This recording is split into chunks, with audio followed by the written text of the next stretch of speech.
Well, you guys wanted it, so here it is, our first top 10 video.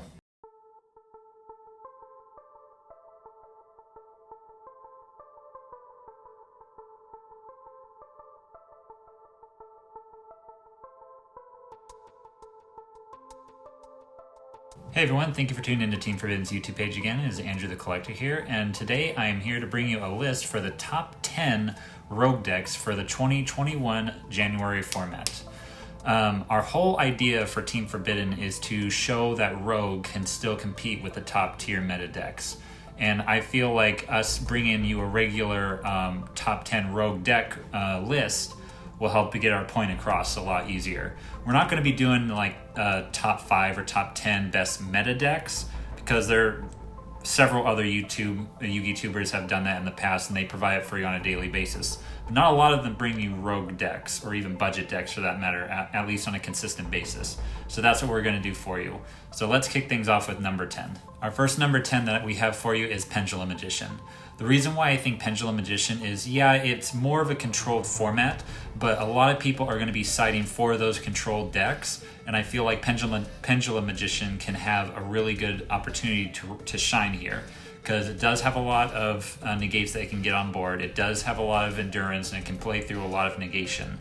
The reason why it's only at number 10 is because people are citing in for back row decks with Twin Twisters and Cosmic Cyclones, and Eldritch and Virtual World have in-archetype outs to spell and trap cards. So the Pendulum Magician can't really thrive as well as other decks can, but if you're looking for something that is Pendulum based, Pendulum Magician is definitely good for this format. Our number 9 spot is for Subterras.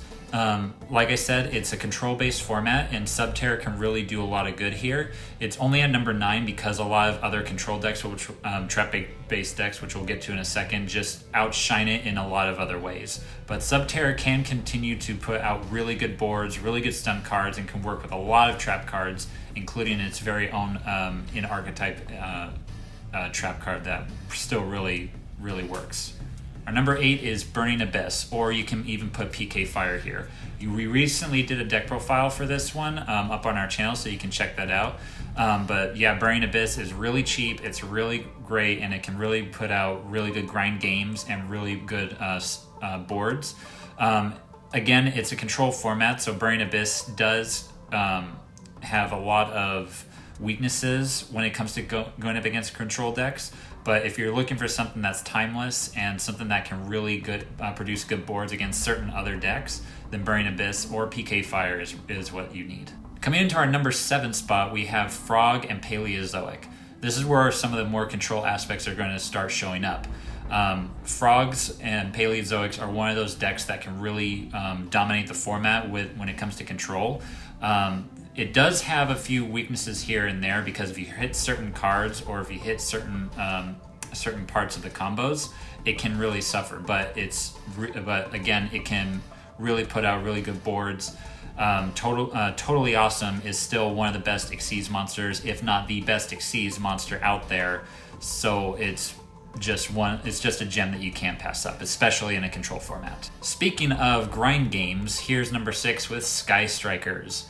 Because that engages that is currently banned, all the other Skystriker cards, except for drones, if I stand corrected, are all at 3. So it's basically at the level of what it should have been when it first came out. It's probably one of the best grind game decks that has ever been made. It's a spell-based deck, which makes it really easy to get control, especially in this trap-based format, because a lot of people are going to be citing for traps. A lot of people are going to be citing against stun cards, but not a lot of people will be citing against spells, more or less.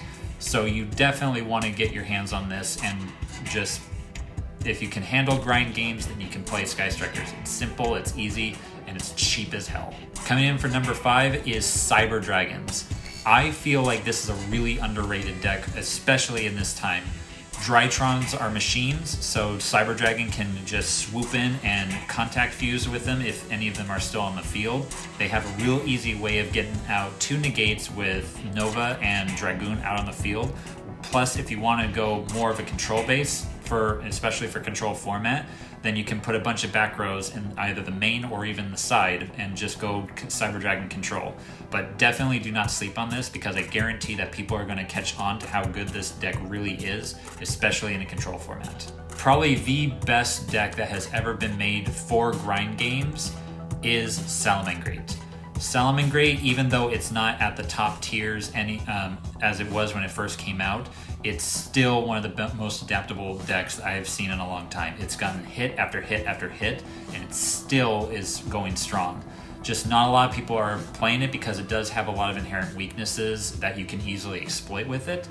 But a lot of people aren't sighting in for a deck like Salamanca right now because it can go aggro and it can go control. Probably its biggest weakness is Nibiru. No one's running Nibiru because of the control format. So if there's any time where Salamanca can really shine, it's now. Number 2 is one of my personal favorite. It's Grenmaju. Holy crap, this deck is nuts. In a control-based format, Grenmaju can play control while also still hitting hard. You can go many different ways with Grenmaju. You can go regular plain stun Grenmaju. You can do Golden Castle Grenmaju. You can go Necroface Grenmaju, Kaiju Grenmaju. There's so many different combinations that you can go with. And I really highly recommend that you guys go for this deck because a lot of the cards in it are cheap.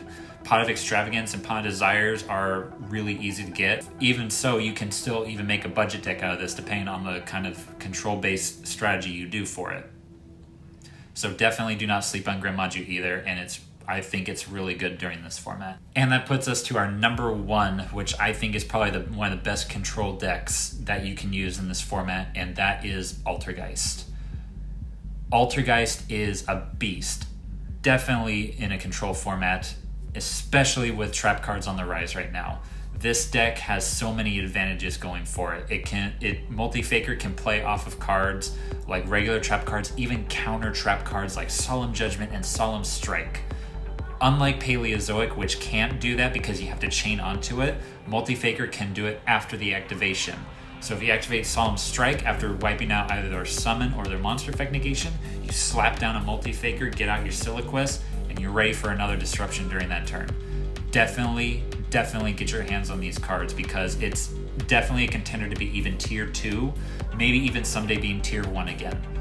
But only time will tell. We'll have to see how the format shapes up because with Virtual World and with Drytron out just running rampant in tier 1, Altergeist doesn't really care about their strategies either way because True King of All Calamities doesn't really affect it.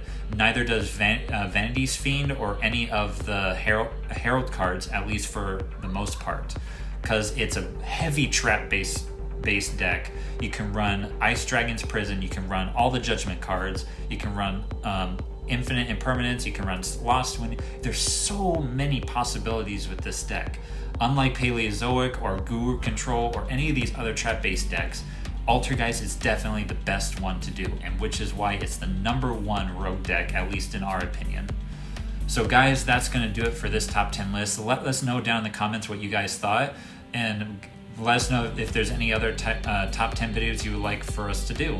Anyways, hit that like, subscribe, hit that bell for notifications, and we'll catch you guys later.